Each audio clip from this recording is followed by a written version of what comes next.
Aquinas' Arguments for God Explained. St. Thomas Aquinas, one of the most influential thinkers of the Middle Ages, didn't just casually stroll into the discussion about God's existence. He tackled it with the intellectual equivalent of a finely tuned philosophical toolkit. His approach, deeply rooted in Aristotelian philosophy, sought to demonstrate God's existence not through scriptural authority or religious experience alone, but through reason and observation of the natural world. This grounding in shared experience is what makes his arguments, collectively known as the Quinque Viae, 5 ways, so enduringly fascinating. They start right here, with what we can see, feel, and understand about the universe. The 5 pathways to the divine, more than just proof. It's important to frame these arguments correctly. Aquinas wasn't aiming for a modern scientific proof in a laboratory sense. Instead, he presented compelling philosophical demonstrations that, if you accept the premises about the nature of reality, change, cause and effect, contingency, then the existence of a necessary, ultimate reality, which we call God, logically follows. Think of them less as a courtroom verdict and more as 5 separate, interlocking compasses pointing to a central, uncaused point. The unfolding tapestry, the ways of motion and causality. The first 2 ways are often the most intuitive, dealing with how things operate in our world. The first way, the argument from motion or change. Take a moment and look around. Everything is in a state of motion or change. A leaf wilts, a star moves, a kettle boils.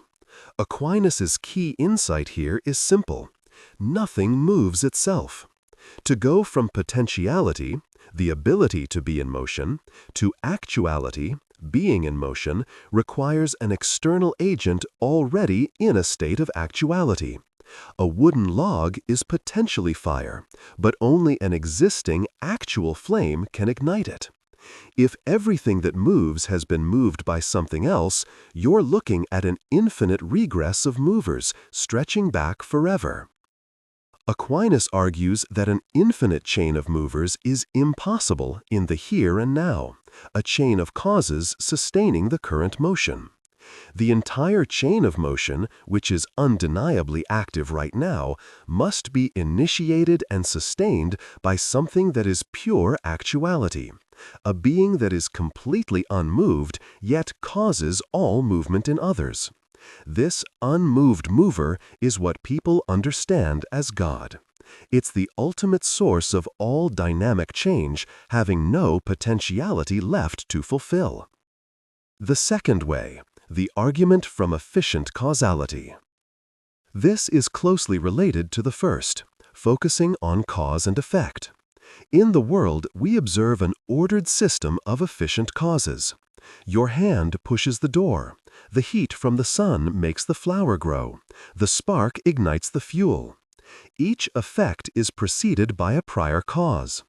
Crucially, as with motion, no object can be the efficient cause of itself. It would have to exist before itself to bring itself into being, a logical contradiction. Again, Aquinas insists that an infinite regress of efficient causes operating in sequence to produce the present effect is philosophically impossible. If the whole chain of causes depends on an initial cause to kick the whole process off, then, if there were no first cause, there would be no subsequent causes, and thus no present effects. Yet we clearly observe effects. Therefore, there must be a first or uncaused cause, the independent source of all causal power, and this is God. The realm of possibility and perfection, the ways of contingency and gradation. These arguments dive into deeper metaphysical waters, examining the very necessity of existence and the qualities of things. The third way, the argument from contingency and necessity. This is perhaps the most intellectually sophisticated of the 5 ways. We observe that everything in the physical world is contingent. It's possible for it not to exist. People are born and die. Stars form and burn out. If everything in the universe were merely contingent, then there must have been a time, or could be a state of affairs, when absolutely nothing existed, because everything that exists would have the possibility of not existing. But, as the philosophical axiom goes, from nothing, nothing comes. Ex nihilo nihil fit. If there was ever a moment when nothing existed, nothing would exist now. Yet, clearly, things do exist. Therefore, not everything can be contingent. There must be at least one entity whose existence is necessary, a being that must exist and cannot not exist.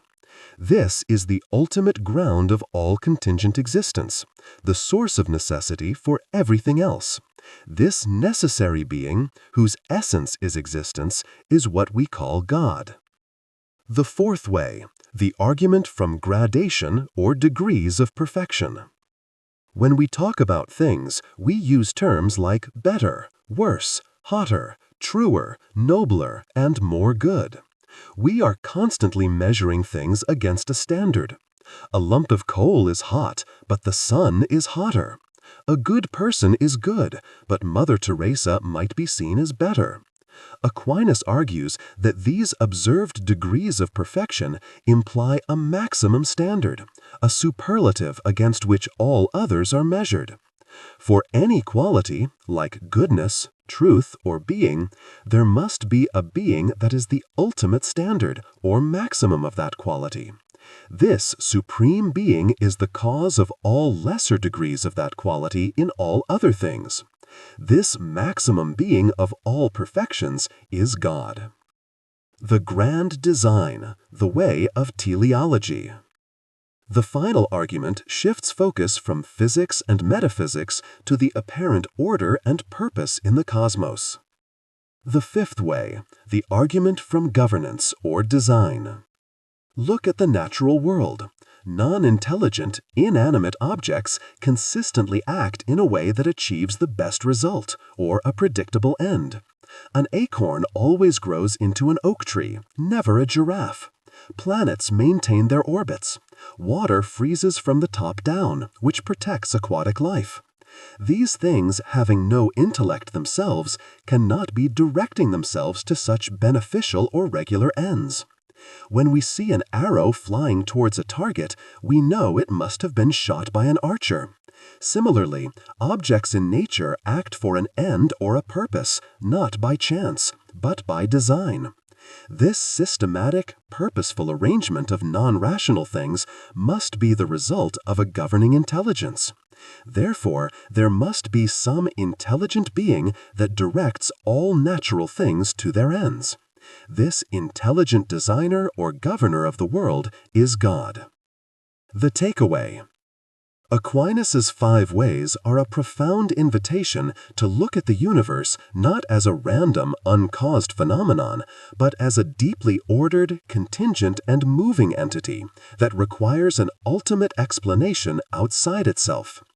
He argues that this ultimate explanation, the unmoved mover, the uncaused cause, the necessary being, the perfect standard, and the intelligent designer, is the very reality we call God. They offer a timeless bridge between the physical reality we inhabit and the transcendent source that sustains it. If these deep dives into philosophy and existence sparked a flicker of curiosity, a note of agreement, or even a healthy debate in your mind, let me know. Drop a comment below with which of the 5 ways you found the most compelling.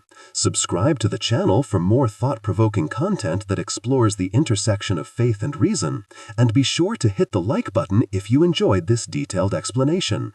Your engagement helps others discover these timeless ideas.